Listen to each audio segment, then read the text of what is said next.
Queridos amigos, bienvenidos a su programa Echando la Red. Les comento que nos encontramos en el antiguo claustro del Templo de Santo Domingo para poder tocar este hermoso tema, del temor a la esperanza. Iniciamos con el segmento El Rostro de la Palabra.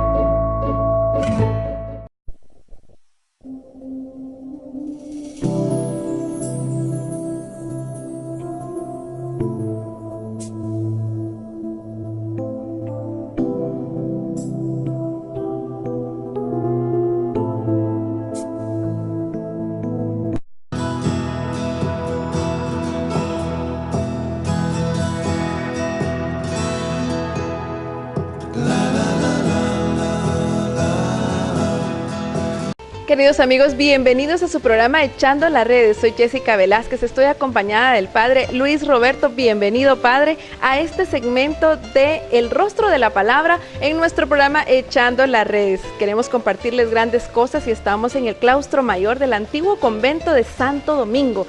Y hoy en este tema que ya nos anunció Vicky, acerca de el temor o del temor a la esperanza, tenemos muchas y bonitas cosas para compartirles. Bienvenido, Padre, aquí a nuestro programa. Y sobre todo, démosle la bienvenida a nuestros amigos televidentes que nos comparten en casa y que hoy están muy atentos a escuchar qué nos trae la palabra del Señor respecto al tema del temor a la esperanza.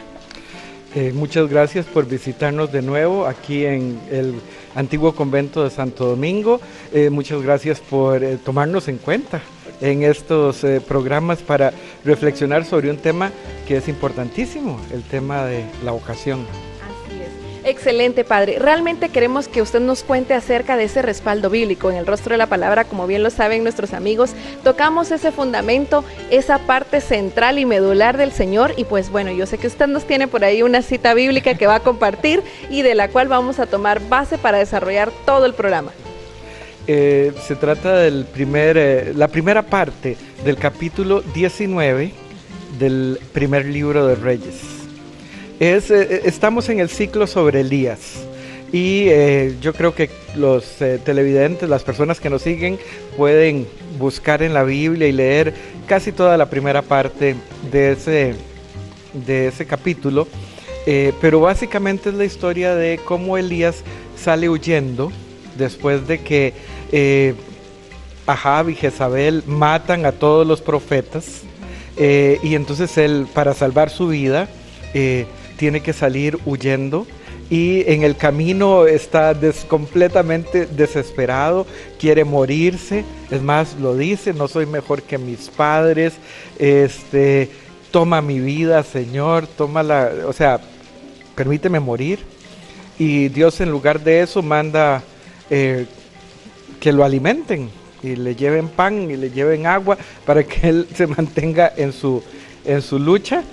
Y aún así él sigue flaqueando. Finalmente llega a la cima del monte de Dios y esta parte del relato es probablemente la que la mayor parte de la gente conoce. Es la experiencia que tiene Elías de Dios, ¿verdad? Que primero viene un huracán y en el huracán no estaba Dios, viene una tormenta, en la tormenta no estaba Dios, un viento terrible, viene un fuego devorador y ahí no estaba Dios. Y yo creo que todas esas imágenes de algún modo reflejan lo tormentoso que está experimentando el profeta. Finalmente Dios se le manifiesta en una suave brisa. Y entonces cuando Elías oye el murmullo de la suave brisa, se tapa el rostro en señal de respeto porque se da cuenta que está en la presencia de Dios y sale y se pone en manos de Dios. Y lo más simpático del relato es que en ese mismo instante Dios le dice: vuelve por donde viniste. Y lo manda de regreso a la misma tormenta que le ha tocado experimentar, pero ya va fortalecido, ¿verdad? Sí. Ya ha tenido una experiencia cercana de Dios, de su misericordia, de su amor. Entonces Elías ya regresa con una nueva fortaleza, lleno de esperanza y con menos miedo. Excelente, me encanta, padre. Yo creo que es la cita ideal. Muchas veces nosotros en el mundo y a nivel general me atrevería a decir, no solo es el caso de Guatemala, es a nivel mundial, como repito, hemos experimentado ese vacío del Señor, hemos experimentado ese temor de sentirnos solos, ausentes o simplemente que no sabemos qué hacer en nuestra vida. Los problemas para algunos pueden decir, pero es que lo que vive esta persona es pequeño en comparación a otros enormes, pero en realidad el tormento personal es eso, un tormento personal. Cada quien hace algo o percibe o vive las cosas de diferente manera. Me llama mucho la atención lo que usted menciona, que Dios haya devuelto a Elías a todo el calvario que seguramente él ya había atravesado, pero ahora recobrando nuevas fuerzas, ahora ya habiendo tenido la experiencia de encontrarse con el Señor. Yo creo que la palabra de Dios es clara y nos permite entender que no es que cuando estemos con Dios se acaben los problemas, ¿verdad, Padre?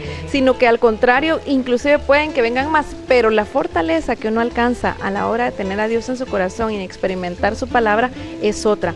Me encantaría entonces que usted nos platique acerca de esto, cómo poder hacer que nuestros amigos allá en casa encuentren esa sensación de pasar del temor a la esperanza.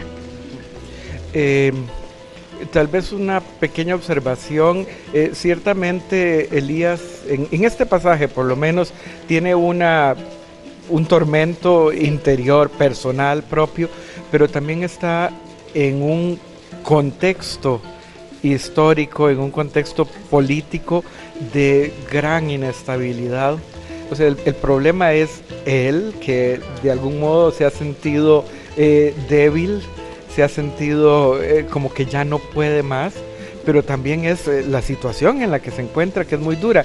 Y digo esto porque muchas veces nosotros pensamos que nuestras propias angustias y nuestras propias flaquezas y debilidades no tienen ninguna conexión con lo que pasa a nuestro alrededor, y en realidad ambas cosas están completamente conectadas. Y entre más difícil es el contexto en el que estamos, más nos atormentamos nosotros, más nos sentimos que ya no podemos. ¿Cómo hacemos para pasar?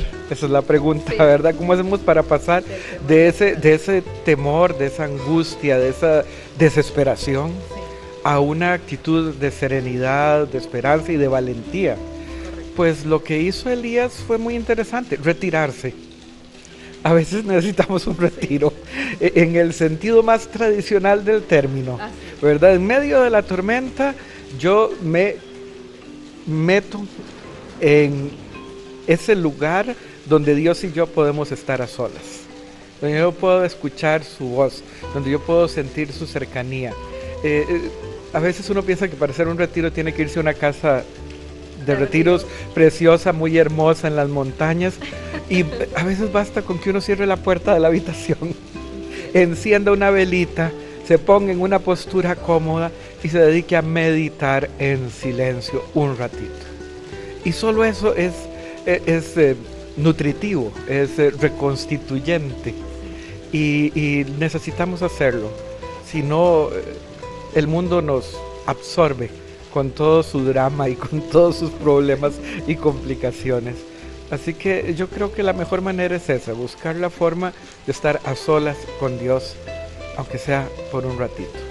Me parece muy, muy atinado y sobre todo específico. Me gusta porque con esta cita que hemos compartido de Elías, podríamos todos nosotros venir y hacer el ejercicio que nos menciona aquí el Padre, ¿verdad? El poder retirarnos un momentito con nosotros mismos, estar aunque sea en nuestra habitación, como bien dice usted, que puede ser el momento y el lugar idóneo donde haya paz y donde estemos, y quizás si no tenemos amigos ahí, la habitación privada, pues a lo mejor un lugar específico ir a buscar, o sentarse por ejemplo en una iglesia, ¿verdad? Un ratito en tranquilidad, llegar ahí sí donde hay silencio, ¿verdad? O en una capilla, hacer la lectura que usted acaba de decir, ¿verdad? Repasar, y por qué no asociar, atrevernos, porque a veces tenemos como un poco de temor de ver la Biblia y confrontarnos con nosotros mismos, pero realmente podemos hacer esa meditación de la palabra, ir a la cita, entender lo que usted decía, tan importante, conocer el contexto bajo el que en ese momento estuvo Elías, pero que no es tan diferente al contexto que nosotros estamos viviendo, solo que en la actualidad pues con otras cosas, o en el propio contexto que en nuestro estar dentro del trabajo, de la familia, de los estudios, podemos estar atravesando. Hacer la meditación y realmente escuchar, ¿verdad?, a la voz del Señor, porque nos encanta venir y contarle de todo y sufrir, como dice usted, y llorar y de todo y decirle, pero a veces, Padre, usted me corregirá, a veces realmente nos hace falta como un poquito también hacer silencio para escuchar qué tiene Dios a decirnos. ¿Cómo ve usted eso? No, por supuesto, la relación con Dios siempre tiene que ser una relación dialogal. Yo puedo y debo hablar con Dios y abrirle mi corazón y decirle las cosas que siento y que me angustian, pero para que haya diálogo, yo también tengo que darle oportunidad a Él de que me hable a mí. Entonces, una vez que he sacado todo lo que llevo por dentro, entonces viene la otra parte, que es hacer silencio, meditar en silencio y tratar de percibir por dónde quiere Dios que nosotros vayamos.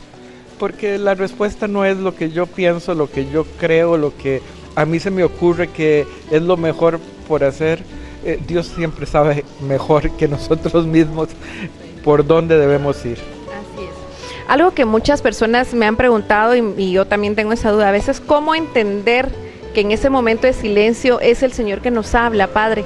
¿Qué nos puede decir? ¿Cómo podemos interpretar que es el Señor el que nos está hablando, ¿verdad? Y escucharle a Él, porque suena fácil decir hagamos silencio y escuchémosle, pero a veces algunos puede ser que nos confundamos en cómo identificar que lo que estamos recibiendo pues del Santo Espíritu seguramente es de verdad esa palabra del Señor y no confundirnos con lo que nosotros pensamos. Hay distintas maneras de hacerlo, creo yo. Por un lado, cuando nosotros nos serenamos, cuando nosotros silenciamos toda esa bulla que hay a nuestro alrededor, entonces empezamos a contemplar con mayor claridad lo que estamos viviendo y las posibles respuestas. Y podemos pensar, soy yo, pero en el fondo es Dios. Es Dios el que nos está... tal vez nos lo ha estado diciendo desde antes, pero yo no era capaz de escucharlo porque estaba demasiado desesperado, demasiado angustiado, ¿verdad? Pero en ese silencio contemplativo, yo creo que necesitamos tener confianza de que es Dios el que nos habla. Una buena señal de que no soy yo, sí, y que es Dios el que me está marcando el camino, es si yo llego a la conclusión de que debo hacer algo a lo que le tengo miedo. Algo que de otro modo yo no me lo plantearía, ¿verdad? Entre más difícil parezca el reto, es seguro que viene de Dios. Mire qué interesante y me encanta, y ahí sí que viene justo al tema, ¿verdad? Del miedo a la esperanza, porque de pronto recibimos ese mensaje pues divino, ese mensaje a través de como le decía, de su Santo Espíritu, en donde de verdad me encanta lo que usted dice y eso hasta lo confronta a uno. Sí, qué difícil es, pero no cabe duda que viene de Dios.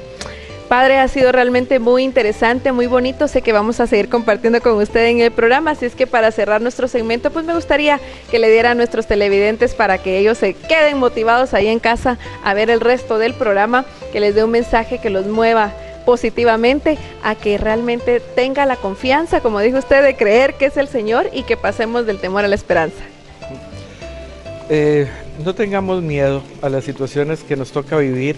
Nuestros tiempos son difíciles y yo me atrevería a decir todo tiempo es difícil de una manera u otra, y los creyentes siempre estamos convencidos de que en las dificultades la respuesta la tiene Dios y Él es el que nos marca el camino, y yo creo que una vez que llegamos a ese convencimiento, todo lo demás viene por añadidura.